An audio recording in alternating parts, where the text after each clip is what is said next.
потом после домой. Ой, большой следит за нами. Так,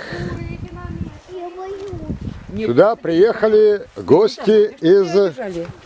Откуда вы приехали? Из Чебоксар.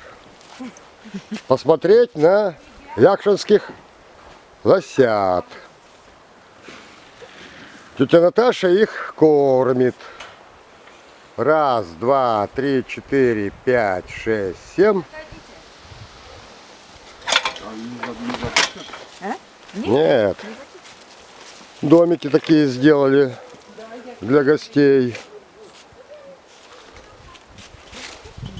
Алексей, закрой, если там надо. Они лечебные.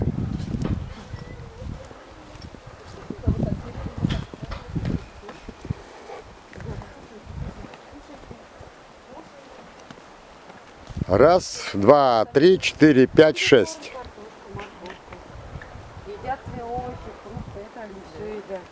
Так, а если их угостить вот кукурузой краснодарской?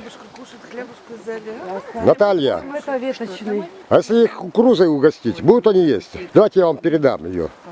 Я просила... Нет, я вот лосей и детей. Подходите, дайте попробуйте. Если лоси подавятся, вы будете выплачивать Так, за лосенка хорошо. 100 рублей. Сколько? 160 тысяч. 160 тысяч будем выплачивать. Так, Мы кукурузу им вообще-то не даем.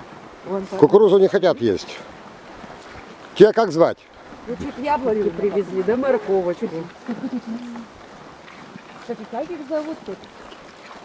Как зовут их? Юлька, Печора, Бурый, Бусы, Ежик, Ёжик. Вы можете, пока они кушают, подойти к ним между ними. И только подходите, разговаривайте. Молча не подходите. Девочки, здесь девочки или мальчики? Юлька, Ежик. А мальчики повыше? Девочки повыше. И мальчики повыше. Два мальчика маленьких. Костя. Так, сейчас сделаем... Так, а можно им положить? Нет. Так, все, от Она не резаная. краснодарской кукурузы они отказались. Так, придется отдать белкам, да? Не надо тут кидать. Так, но всё. они ж подберут, потом подавятся. Ну, что вы делаете? Потом подавятся. Так, Тут вот Юлька,